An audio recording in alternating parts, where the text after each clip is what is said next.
Any individual that comes close to it gets a growl, ears flat. Let's have a watch. This other one's coming.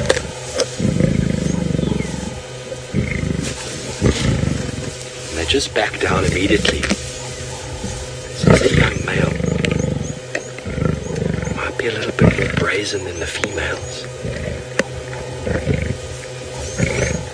But you see how they keep that distance. That has been claimed.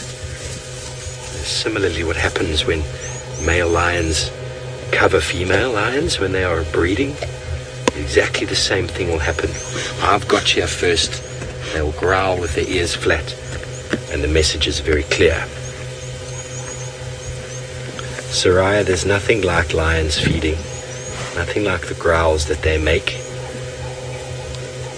And it was marvelous, so unexpected.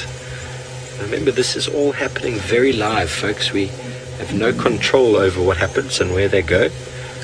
None of us put that scrub hare there in the bush for this youngster to investigate. The scrub hare, probably as the entire pride walked past, was standing dead still in the thickets. But it's probably a little bit of a smell, or maybe a little twitch of the ear that gave away its presence.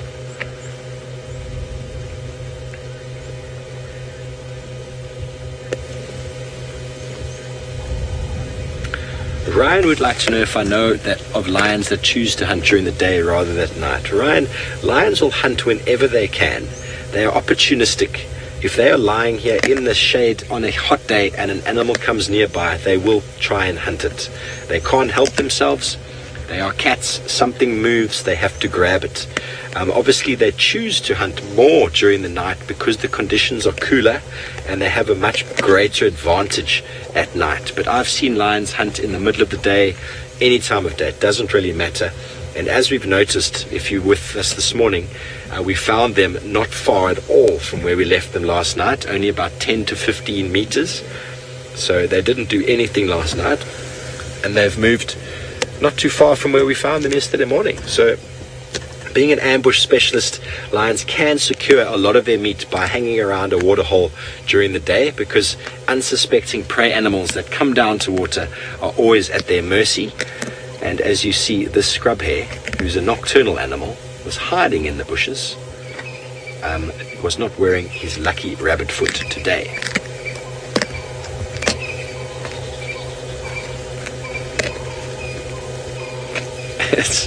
It's missing at least 1 foot already. So I'm sorry that I wasn't able to show you what a scrub hare looks like, because all you can see there now is fur. But it looks very similar to a rabbit. They breed differently. They don't live in holes in the ground, which was the downfall of this scrub hare. It was just camouflaged and very quietly hiding underneath a very thorny buffalo thorn bush.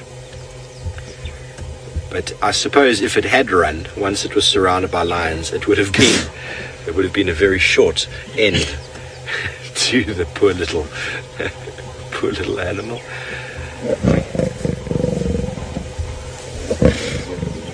Just giving the lens a wipe, we have a spider web. Did you see that? The lioness to the right of this youngster stood up and had a look at its morsel, or its scrub hare, its toy, so to speak. And it did that behavior with the growl and the ears flat. And the other lion, it just decided it's enough, too much effort to play with that, so they just ignore it after that. So that's how the dynamics of lion prides work. They will do that when they kill something. After they kill it, say something small like an impala, it gets completely ripped to pieces. And then the individual lions who've ripped those pieces off will move off onto a little corner of their own and will sit there and will be left alone with that piece, so long as they growl and posture like that whenever someone else approaches. But in saying that, when a male lion, big dominant male lion, moves into a situation, it will steal and take whatever it wants, because it is far bigger and superior to all the others in the pride. And it needs a little bit extra to maintain its brawn. And the males always get the proverbial lion's share.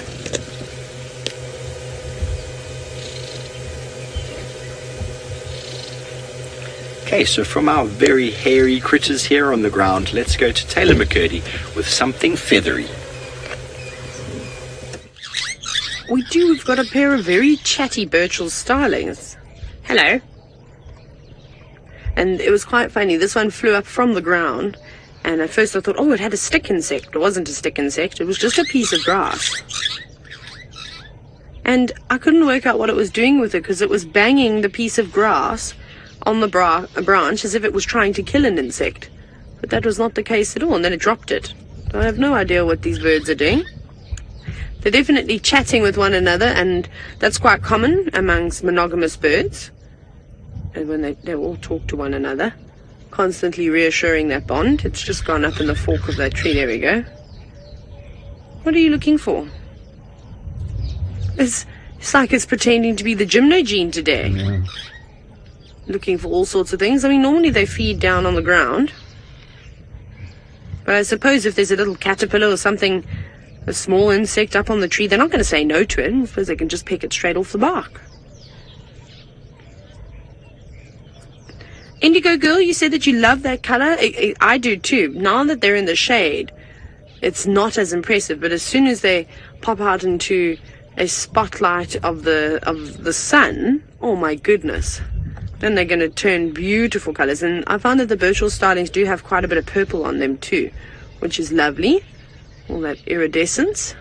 And then that's not the only bird. Seb, look who else has come to join us. Let's see if it's going to hang around. Just in front of the car is a crested francolin. I suppose we're going to have to do birds now. There we go. You can just see it. Sorry, it's walking right in front of the car. Hello.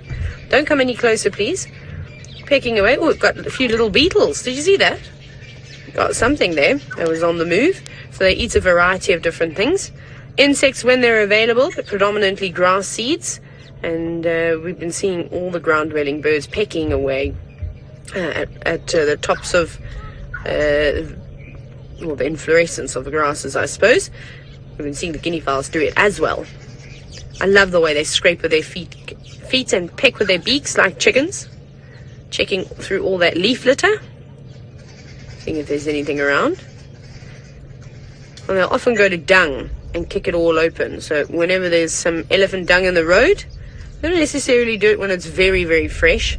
I mean, I don't know if I'd want to stick my feet in and my beak in very fresh elephant dung. I'd probably let it dry out a few days, and then you're guaranteed some insects inside there that would have moved in to feed the dung. Oh, there comes another one. Hello. Its partners come out as well. It must have been just on the other side of the road. You can just see a little bit of the car at the moment. That's just to show you how close they are. And relax. I don't think they know that we know that they're there. Otherwise, they run away from us, often. On the go. And sometimes it's important just to sit and watch birds. You see, as that one thought it had found something, the other came running on over to see if it could perhaps get a little bit. Maybe if they both scratch there together, they'll start chasing out lots and lots of insects.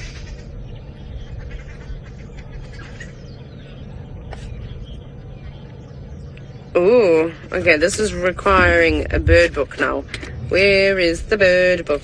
It's a question from Michael, and you're wondering, you just needed a refresher about the differences between the starlings. Well, let me just quickly look for them in here. The Birchall starling is the easiest one, because out of the starling species that we get, it's got the longest tail, so you can't actually get that one confused with any others. The problem comes in when we start talking about Cape glossy starlings and the greater blue-eared starlings. So let's find S. It's T. Getting back into this book now. S-T. There we go. Starlings start at 400. Yeah.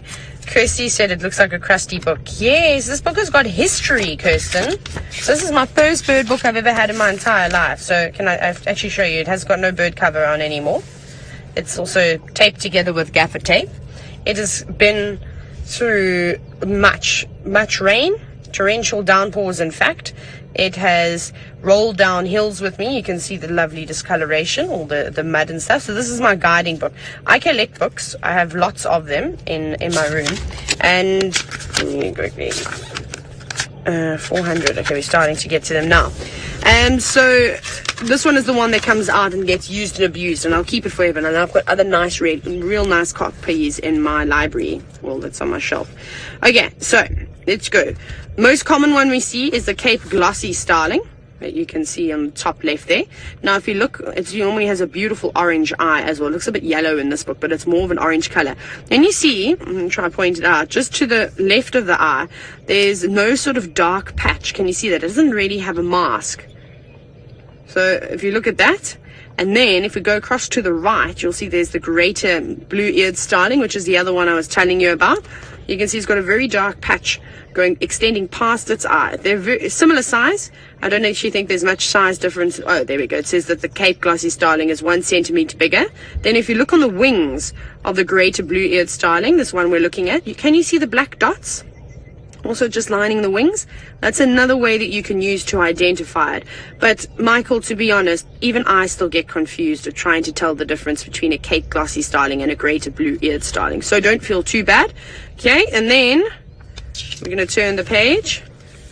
We're going to quickly have a look. The Meave starling, which is one that can get confused with the Birchall starling, we don't see it here though. It extends just sort of in the northeastern corner of South Africa, so not quite where we are, sort of more towards say Mapungubwe National Park, where Botswana, Zimbabwe and South Africa border. So we don't see that here in the greater Kruger section. We get the one on the right, the Birchall starling, a lot more purple on it. And then if we go down a little bit more, the violet back starling, one that you cannot get confused with any other bird or any other starling that we see here. It's beautiful.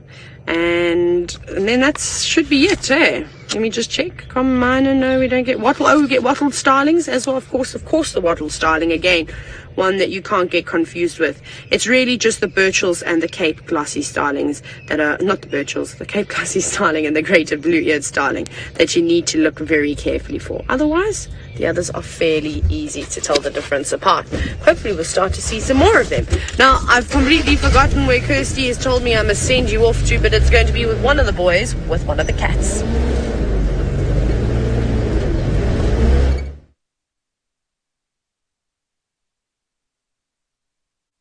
The youngster that had the scrub hare finished it completely, but just before it finished, two of these youngsters came towards it to stalk it, and it held its ground beautifully, chased them off, and then after smelling the ground again and making sure there was nothing left on the ground, it ran away with a very happy sort of look on its face. Now you'll see all of these are going to come and have a look and find out what is left in the grass. But it ran away with a very funny gait, a very happy, like, look what I did kind of behavior, almost quite proud of itself. And now she is going to have a bit of a toilet stop right there. Isn't that marvelous?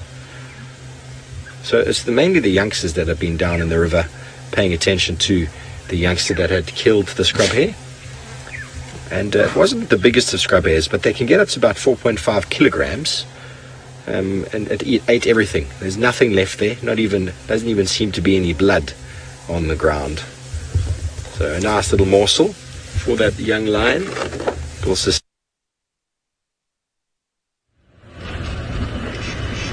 Sorry guys, it seems like Steve's battling with the signal over there at the Buffelshoek Dam area. Must have been slim pickings for a pride of lion to share a scrub hare. Interesting stuff. Now, we haven't been able to work out exactly where Thandi and her youngster have gone. They looked like there were some very, very fresh tracks, possibly from just after we saw her. Maybe they were from before, but I'm guessing they could have been after. Kind of heading back towards our eastern boundary, but there were tracks up and down on the road. Always difficult when there's multiple tracks rather than just one trail of them. So it indicated that the leopard were uncertain of what exactly they wanted to do. Anyway, I'm hoping we may pop into them somewhere along here. Failing that, at least we do have a kind of platform to work off for this afternoon, a bit of a foundation. At least we do know where Mom was last spotted and kind of the general area where she was looking for that cub.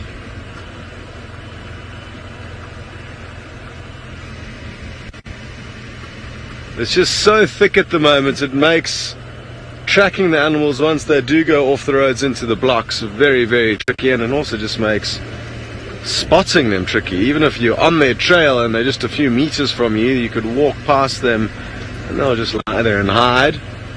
And they won't flinch until they know they've been seen, and it's only at that point that they'll decide to either give you a little bit of a charge and a growl, or just to put the tail between their legs and run off, which is their more common choice when at least we come across them on foot.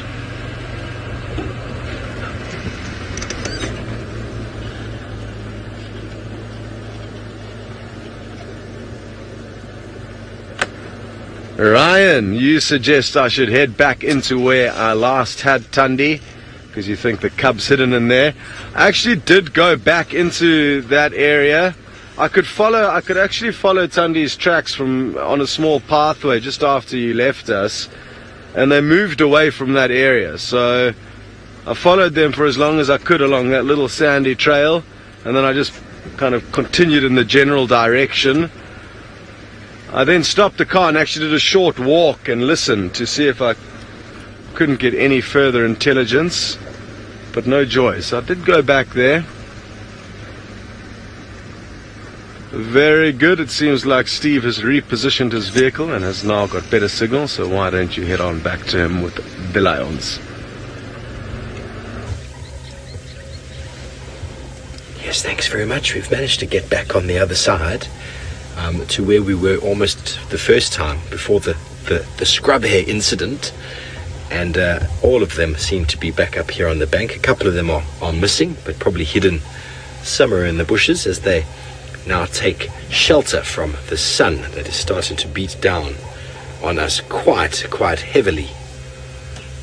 I'm pretty sure that these lions will stay in this vicinity for the remainder of the day. The water is nearby. They actually killed that buffalo not far from here at all.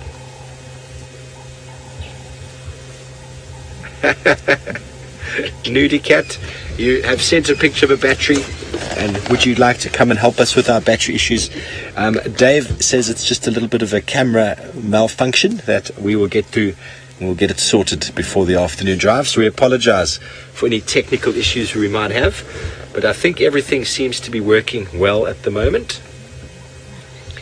But the lions are definitely interested. I mean, their heads are all up. They're not lying flat. I think after that scrub hare incident, there's a little bit of bloodlust in the air, and they're all hungry. They all feel like they've missed out a little bit on the party.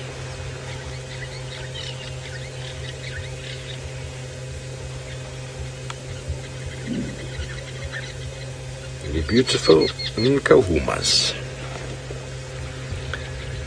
So as I was saying, I'm pretty sure they won't go too far. If they do move, it'll be further into shade or towards the dam to drink. But I'm sure they won't be too far from this position later this afternoon. Someone else might come through here. I know Brent is back this afternoon. And bear in mind, we are starting our show half an hour earlier in the afternoon drive, our sunset safaris. And our morning drives are starting half an hour later. It is moving into autumn and then winter, and the daylight hours here are much shorter in South Africa. We don't have anything such as daylight savings. It would be a nice thing to have, I think, because Cape Town in the summer months is light for a very long time, and in winter it gets dark extremely early. But I wonder if something like that will ever be put in place.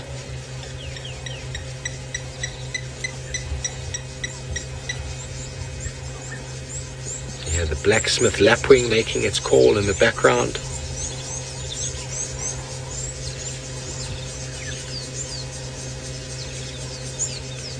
Cape turtle dove.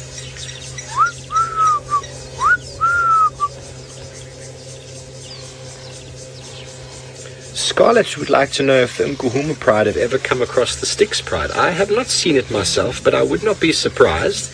They share a natural boundary their pride boundaries probably have a small bit of overlap, so I am sure that there is some interaction, but I've never seen it. Maybe Scott might know, or Taylor might know more than me in that department. Beautiful stretch of the cat. And so what happens with lions, especially if they have cubs, and this is something I've seen on many occasions, if they've got youngsters and they hear lions calling in the distance, they often get up and move in the other direction. They don't want to have conflict while they have youngsters, and both prides at the moment have youngsters. The Sticks have a few more sort of younger ones than the Nkuhumas do now, but there would be conflict if they interacted with each other. And I think Taylor was saying something about one of the young sub-adult males in the Sticks pride was killed. I'm not sure exactly the details behind that, but that would have been a pride sort of warfare that would have happened between the females of two prides, and an individual getting caught up in the middle of that could be fatal. There's no friends when it comes to a territorial fight, as some of you might have seen in the footage Scott got of last year of that hyena fight. That one individual hyena got absolutely minced by a few others. So it's something that we always pay attention to and talk about, the inter-specific competition. So between hyenas and lions and leopard, we always talk about that, but a lot of people don't think too much about the actual conflict that goes on between the species. And when lioness and lioness encounter each other, it can be an immense battle, because they are fighting for breeding area, they're fighting for food resource. So essentially they're fighting for survival. Pauline, you're asking a question I'm hearing a lot lately, and a lot of people out there would like to know if lions will eat each other if they need to. And I have seen lions eat other lions. It's not common. It's not common. It might just be an interest thing. Lions will invariably kill other lions, and then once they've killed them, they might eat them purely because it's there. It's meat that is there. But lions don't actively hunt other lions to eat them. They might kill them for a territorial dispute, might be male on male, and then they might eat them. But I've only seen or heard of a few encounters of that in my life. Quite often the lion that gets injured or killed will then get devoured by hyenas or vultures. But if they have to, is the statement. I don't know if they ever have to. There's plenty of other food around, but being opportunistic, it is possible that they might eat a dead animal in front of them. Oh, hello.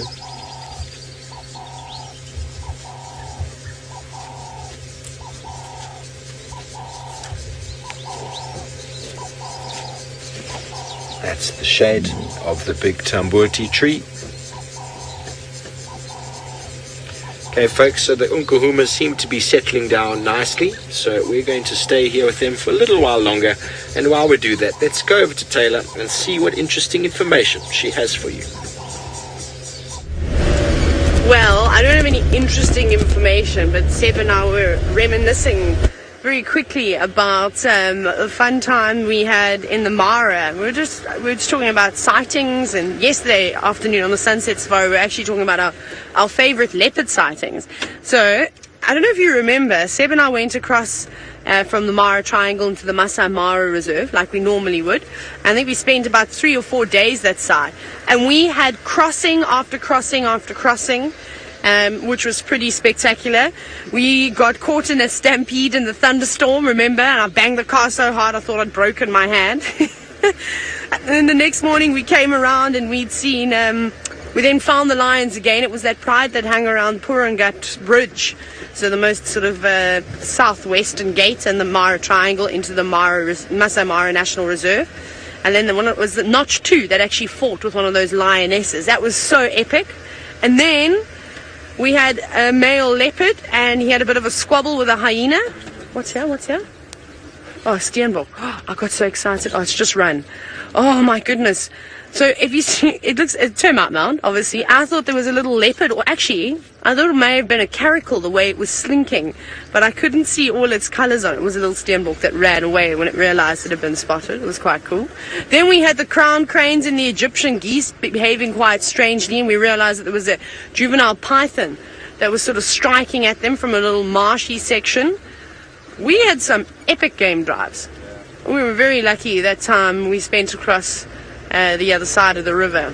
That may have in fact been one of my best times in the Masai Mara National Reserve. It was so cool. But I guess I keep saying I've been lucky. I've just had amazing sighting after amazing sighting. I think I have a stick underneath my car, in fact. Yep. We also got spoiled at Sala's camp with all the delicious food. You're quite right. We had lovely dinner. It was very nice. Now, we were well looked after going across that side. I do miss it, though. That's one thing I suppose everyone always says, you know, what do you enjoy about the Mara versus what do you enjoy about Djuma? It does take a little bit of getting used to after spending some time in an area where it's just so open and your eyes can see, you know, miles and miles and miles away. Whereas here it's very, very thick at the moment. And it's going to be great to hear Brent's opinion about, of course, how he feels. Being back, feels a little bit claustrophobic with all the trees because he hasn't been back to Djuma for a very long time. But Scott has proven himself worthy this morning. He's the Leopard King. He's found another one. It's the same one. It's Thandi again. And I'm guessing the cub is somewhere here too. Both of their tracks were heading off in this direction. And well done to Senzo for spotting the trail where they actually headed off-road. Like I said, their tracks were up and down, backwards and forwards. And I'm just giving it some time because I think she would have actually seen me walking around on foot, trying to work out exactly where they went. And it was through the process of elimination that they didn't go in one direction that we decided to drive here. And then Senzo spotted her. But I think she would have calmed down now, so let's reposition and see if we can't get any views of the cub. Just always like to be a little bit cautious after they have spotted you on foot. They can feel possibly that you're trying to be sneaky and untowards. They're not as used to seeing us. Ooh, we're in luck. We found their kill. There's some nyama at the base of the tree. Nyama is meat in the local Bantu language. There, you can see it over there. Not too sure what it is. I'm not too sure where the little cublet is either. Now, I'm quite surprised Thandi took us in the direction she did, unless, I mean, I really just don't know what's going on here. Because it's strange that she came to drink and then kind of headed off in the opposite direction to where we are here, and then came back with the cub. So possibly she's just made this kill while we've been looking for her. I don't know. Doesn't add up though, because she would probably be feeding on it if that was the case, and she was already full-bellied a bit earlier. Rick, this is the first time that you're joining us on a live safari. Welcome on board, and it's great to have you with us, and happy to hear that you're finding it very interesting. You've chosen a good day to join in for the fun, because we've had a lucky drive thus far.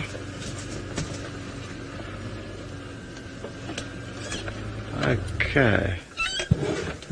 No, she is a little bit angry with us, probably because she spotted me walking around on foot, so she was giving one or two little hisses there. But something I've noticed with this leopard is that she will quite often, if we haven't seen her and the cub for a few days, the first time we do come across her again, she can be a little bit untowards, which is strange, you know, that in just a few days she can kind of need to be broken in again, so to speak. Maybe it's also because it's getting extremely hot, so she's maybe a little bit hot and bothered. Wonderful. Sadly, no sign of the cub yet, but the cub's tracks were also heading here, so I'm sure It's not too far away. It's probably eaten itself into a coma and is sleeping in the shade.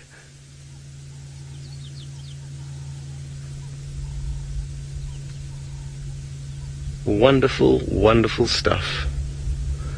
And even though we can't see the cub now, I'm fairly confident if we come back here this evening, we're going to get a wonderful, wonderful sighting of them. Let's see if we can't work out what that kill is, because there's not too much to see there, other than your pretty face, Thandi.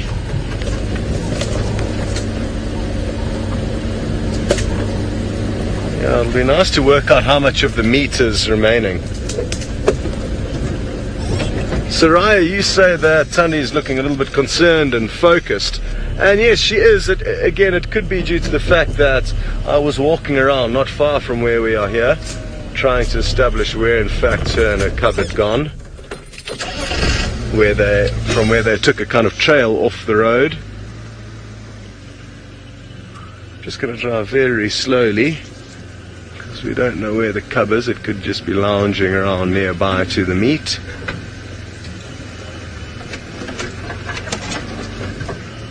Whatever it is, it doesn't look like there's much of it. That much I can tell you. We should be getting a view shortly.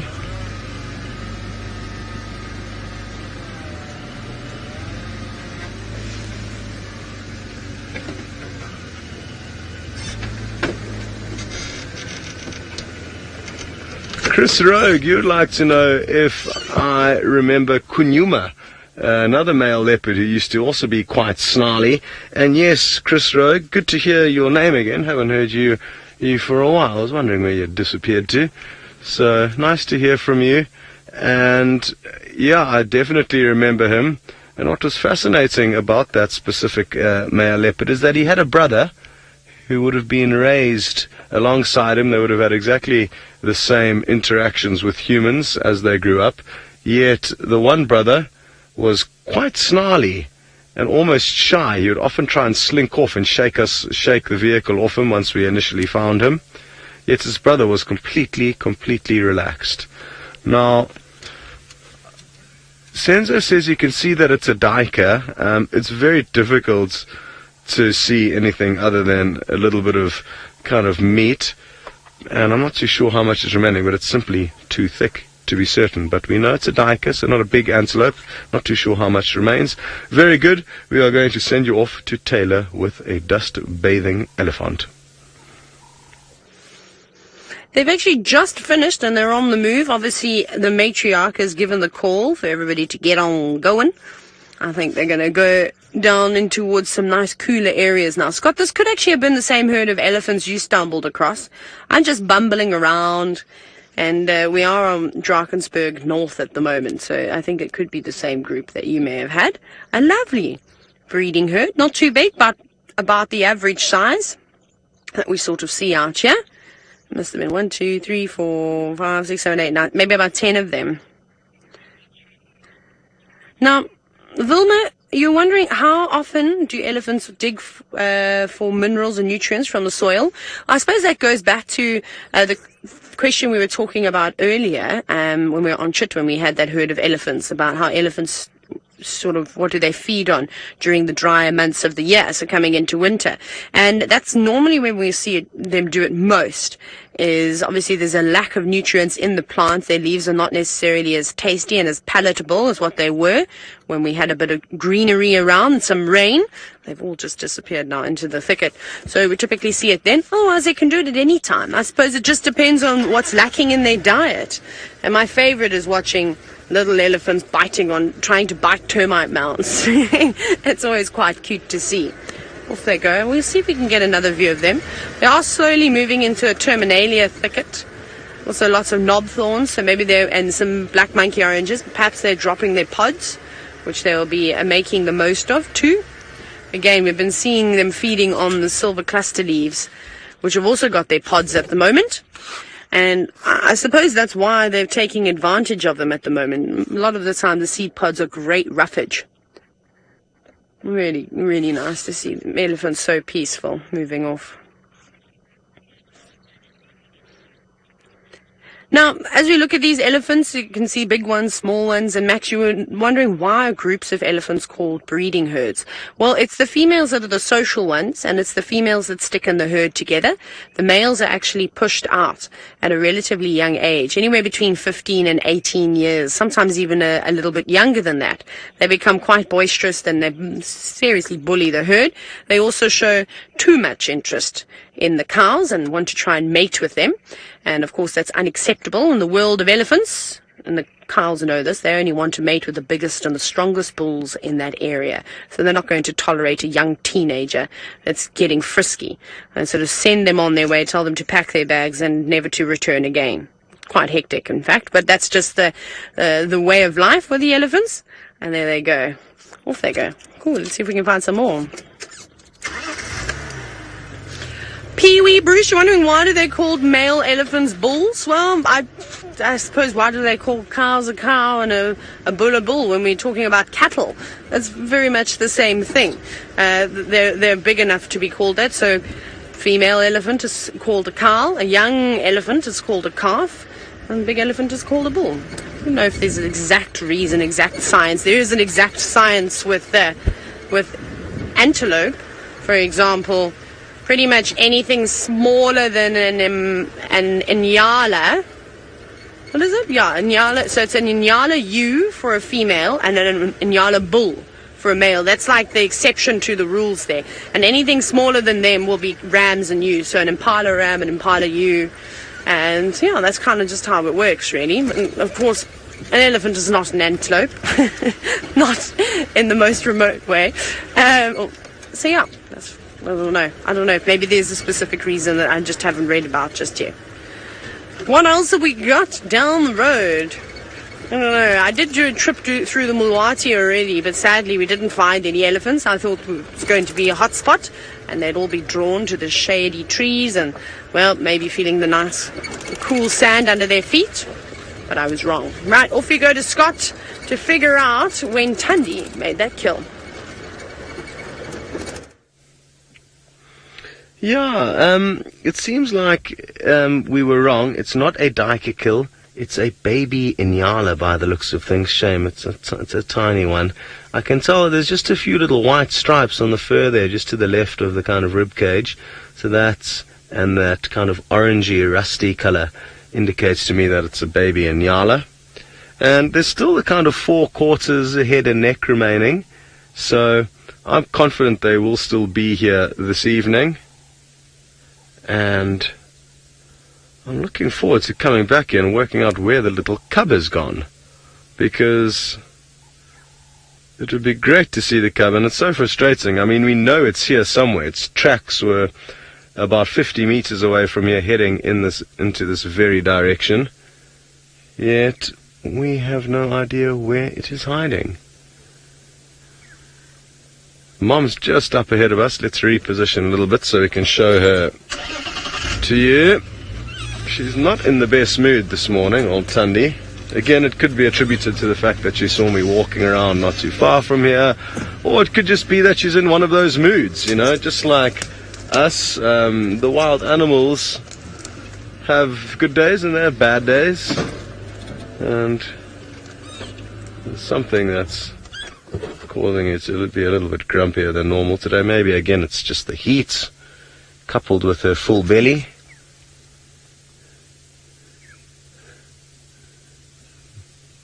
And in this long grass it's tricky business.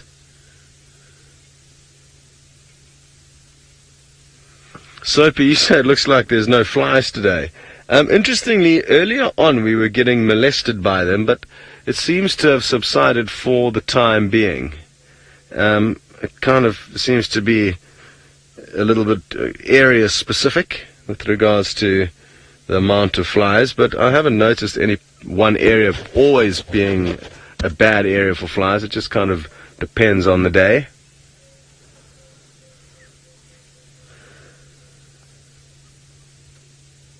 I'm really interested as to what happened here, because it just doesn't make sense that the killer's here. Let me show you on my map. We pull out the old trusty map again to show you what's going on. Okay. So, when we found her, we were at Quarry Pan, and she came along the western side of Drakensberg Road up to Quarry Pan over there like that.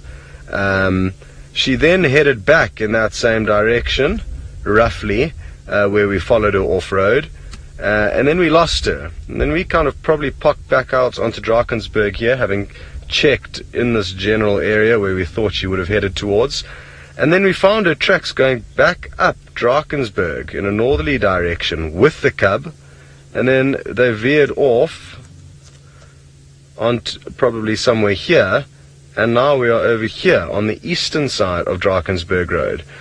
Yet, if she had have gone straight from this kill to the pan, why did she not just take the direct route? She knows her way around, and that's why the whole kind of scene this morning isn't adding up perfectly. So, yeah, confusing stuff, unless maybe they've got two kills. They had one kill elsewhere and another one here, but this is such a small kill that she would have taken it with her, so I hope that kind of better illustrates why it doesn't all make sense.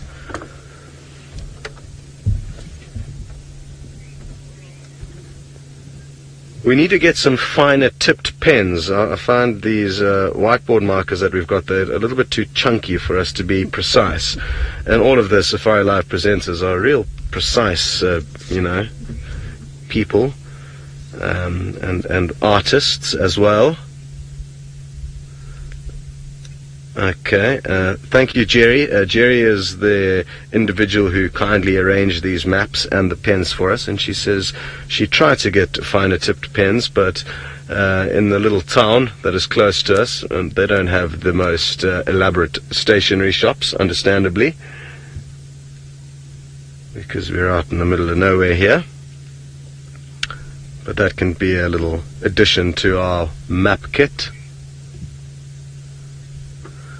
Fluffy the Bunny, you would like to know what color is the leopard's skin underneath the fur, and I'm not too sure. I've never plucked a leopard, but I'm guessing it's not going to be one shade. You'll probably find it's multiple different shades, and where you get the darker hairs growing out, you may also have little kind of patches of darkness on the skin as well. But yes, I'm not sure how we're going to get to the bottom of this. I don't know anyone that's shaved a leopard nor plucked one. But if anybody does know or have a picture of a sheared or plucked leopard, please do share it with us so we can see what their skin actually looks like. And while you guys search for any interesting skin of the leopard pictures, we're going to send you across to Steve for his thoughts on the matter. Shaved leopards. Very interesting topic there. I've never seen one. Be quite a nice advert for a razor company, though. They're quite hairy animals. You can just picture a leopard just in the mirror there, busy shaving himself. His whiskers. Very interesting topic of conversation. So, folks, we left the Nkuhumas. They were lying flat.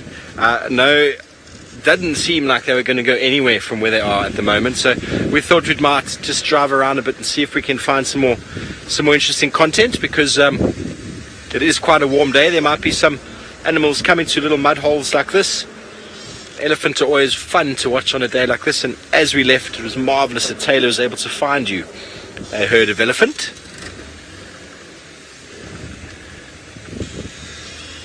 Hello, Granny Peg. You'd like to know why we see so few giraffe? Mainly, it's got to do with the vegetation. The vegetation in the Sabi Sands is very, very thick and very dense. Giraffe like sort of semi-open woodland where they can see. It's not just the adults, but the youngsters. They need to be able to see the approaching lions to be able to get away from them. So that is number one, the density of the vegetation, and also the soil in this area is not that nutrient rich. So they prefer to go to areas where there's more acacias, sort of umbrella thorn acacias, knob thorn acacias, where there's more of an abundance of them, where the soil is a bit nicer. So when you go to sort of the eastern side of the Kruger, east of Satara, there's sort of stunted knobthorn felts over there, and that is prime giraffe habitat. It's also quite nice and open, so the giraffe can see. So that is my two primary ideas or postulations about why we don't get too many giraffe in the area. But they are around, but the density of the Sabi Sands is... Oh, sorry, Mr. Hornbill. We just disturbed him in his breakfast. Can you see him in the tree there, Darby? There is a nice red-billed hornbill who is busy scouring through some elephant dung for all sorts of insects and seeds and grubs. Busy cleaning the beak now.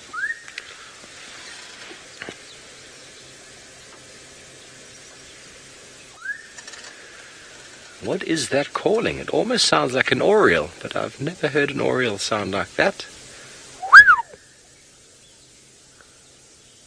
Any of the bird experts out there, if they heard that bird call, hashtag Safari Live, tag my name, see if we can identify that call. Here it is again. I'm just going to go back a little bit. It's in this knobthorn. There it goes. It is a black-headed oriole. Boom! It just took off to the side. That's probably a bit more of a contact call for the oriole. I'm going to practice that one. It's more of an in-breath than an out-breath. The normal contact or the normal call of the oriole is a... My mouth is a bit dry. I might have to lubricate the lips. But that was a nice visual of the hornbill in the elephant dung, the ecosystem. So... I hope Granny Pega answered your question about the giraffe. The Sabi Sands over the years has become denser and denser due to the fact that there is a lot of water.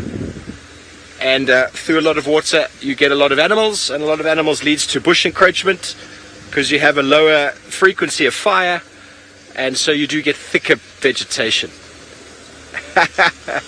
Kathy, I'd love to find you that trumpeter hornbill from yesterday, but I have the feeling that he was just passing through. He wasn't actually staying. He was moving through to go from one perennial river source to the other, and the next perennial river source is quite a few miles south of us here. We don't have a perennial river source here in Djuma. We have the Milwati, which is the major dry riverbed that runs through, and it didn't get very wet this year. Okay, so we're going to continue on looking for everything wonderful. Let's go back up to Scott with that beautiful leopardess, Thandi. Still here with Thandi. Sadly, not the best visuals, and I'm not expecting great things in the next 10 minutes, so we're probably going to head off and come back later this evening. And very good prospects. I would like all of you to phone a friend and tell them that this evening they have to log on to Safari Live, because Thandi is going to be out and about with her cub. Don't give us trouble again. She's been snarling and spitting a little bit this morning, if any of you have just tuned in.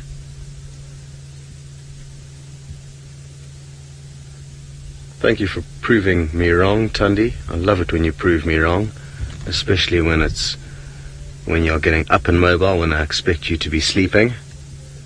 Now, what may have happened is when I was off on foot checking around this general area for where her tracks went, she may have given the cub a bit of a warning call, saying, "Watch out, go and hide.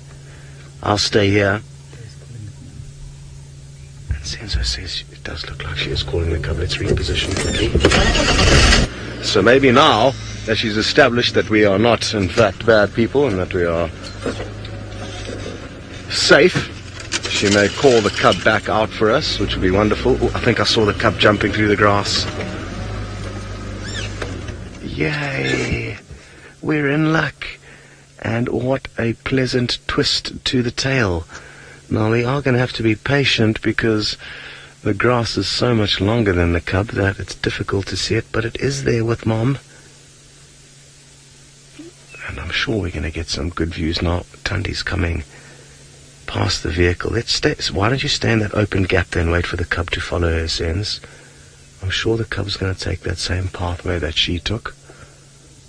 Oh, there it's on the log. Nice. Well done. Hello, you little cutie. Woohoo! I haven't seen you for far too long. And I'm looking forward to seeing how big and strong you've got.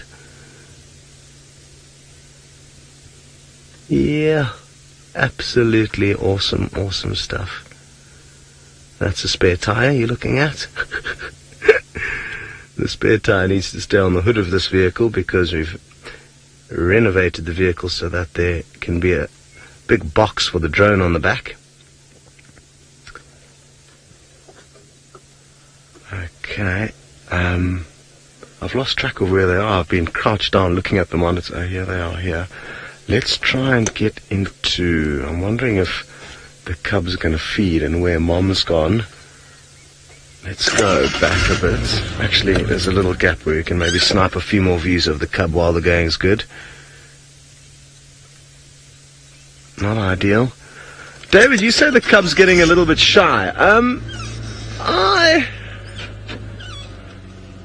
I don't think so.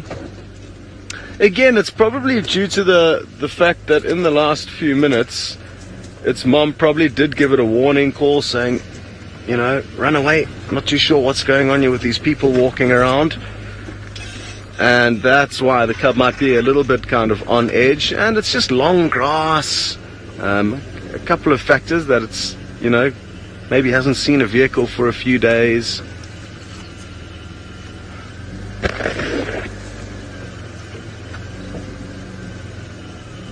Please be nice, Thandi. Susie, you've just said the lack of sleep is totally worth it. It's as soon as the camera turns and looks at her, she literally doesn't like the camera facing her. She was fine until that split second.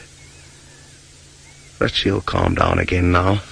And again, like I said a bit earlier, both her and the cub seem to get a little bit more nervous once they haven't been seen and spotted for a few days. And possibly that's why she's acting a little bit strangely. Come on, Thandi, there's lots of people that are very happy to see you and your child. Stop being so grumpy. And tell your baby child to jump on a log where we can see it. Sheesh, well done, Senzo. Didn't see the little cub hidden there, and still quite difficult to see, but Senzo has got some seriously good eyes, so well done for getting that spot. Great, well, we're going to stay put. Hopefully we may get one or two more better visuals of this young cub, and while we do that, we're going to send you back to Taylor. Still attached to the trunk of the tree for us to move with our hands. So I'm seeing if I can use the car to sort of... no, that's not going to work. So sometimes what you can do, we'll just report this and they'll come and fix it later.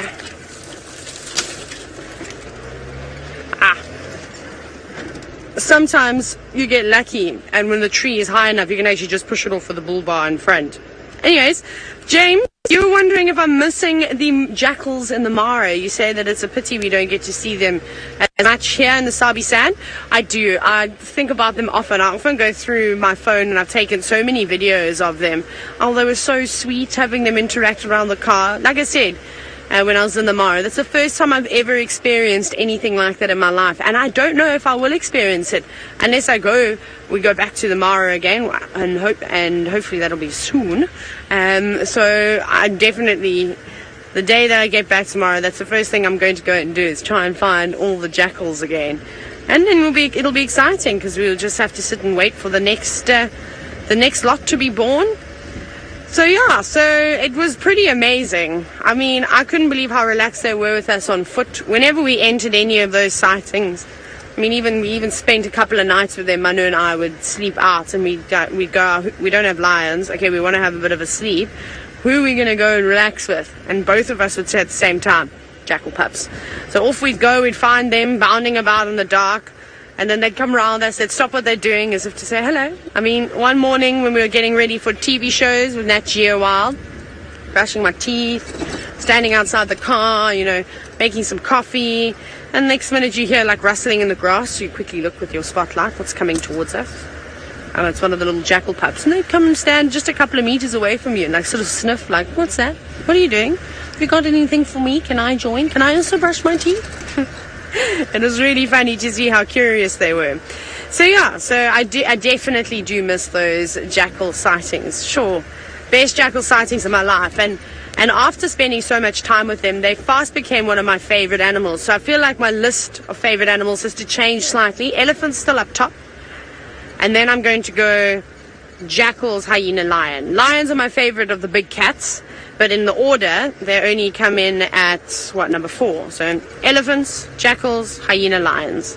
That's my order of favorite animals. Oh, and frogs. I love amphibians as well. All the frogs. But the jackals actually kick them down, further down the list now too. But we can maybe try and get back into the frogging again. I have to wait though, because I've missed rainy season. So we might get a few that are still hanging around some of the puddles that are left. Otherwise, I'll wait for the first big rains that we have. I'm not. Kirsty's being horrible again. Thank goodness she's going on leave today, so don't worry, we won't have to deal with her for the next 2 weeks. Woo! Yay! Woo! Sebastian's even clapping. Okay. We're only teasing. If I had Christmas and balloons, I would have set them off as well. Don't worry. But sadly, none out here. So good news though. Seb was telling me that there's rain predicted for tomorrow and this week coming. And I'm really hoping that we get a torrential downpour, because maybe nature's going to be kind enough to me and let me have one last look at the African bullfrogs before I have to wait until the end of September.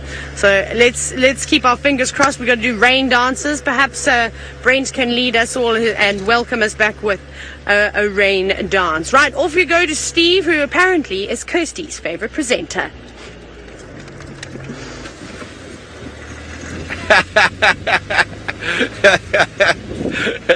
I don't know, am I your favorite presenter, Kirst? Very interesting if I am. But yeah, Kirst is going on leave tomorrow, which is quite a sad thing. You know, she's a really nice part of the team. Probably the strictest member of the team. She's going on leave today. This is her last directing shift. She's going on leave for a little while. I'm not sure for how long, but she is going to be sorely, sorely missed. Kirst, you have a good leave, my dear, but we will see you at breakfast. Are going to send you wishes for your nice leave. You go home and do whatever it is you're going to do. And we thought we might just quickly check Vuyatela Dam. It is quite hot. Who knows what will happen? It is going to be an absolute scorch of a day, and when it's warm like this, I am sure that it's going to be a cloudy evening. It's going to build up in the west, and we might get a thunderstorm again, like we potentially got last night. But these very, very warm days are often the to come, and that's generated in the moisture that's evaporated up, and the high pressure cell that forms over the low veld causes all of that moisture. We get some really amazing thunderstorms in the afternoon. So hopefully we'll get one to just cool everything down, and then maybe Taylor can get her bullfrogs out and about. Okay, so from myself and Dave, we're going to say goodbye, but we're going to go back over to Scotty D with that beautiful cub and her bundle of joy. We've decided to leave the bundle of joy because the bundle of grumpiness in the form of the mom was getting a bit much, so we just thought rather than sticking around for an unnecessarily long period, because she was clearly not happy with us, we would leave her in peace. Just try to check here.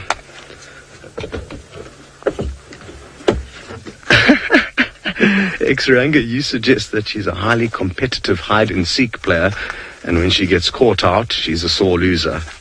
I like the way you think. Now, what I'm doing is, I'm just going to better position this branch and make a clear indication, because this road's a bit tricky to know exactly where to go off-road, and there is another vehicle that would like to come here a little bit later on. So I'm just making it simple for them to see where our tracks go on and off the road. Magical, guys. Well, it's been a wonderful, wonderful morning. And thanks again for all of your contributions and for joining us. Like I said, we expect you to all phone a friend and tell them that this evening Sunset Safari is going to be a cracker, and that they should come and join along. Very good. We'll see you later this afternoon. And don't forget, Brent will be back for the Sunset Safari.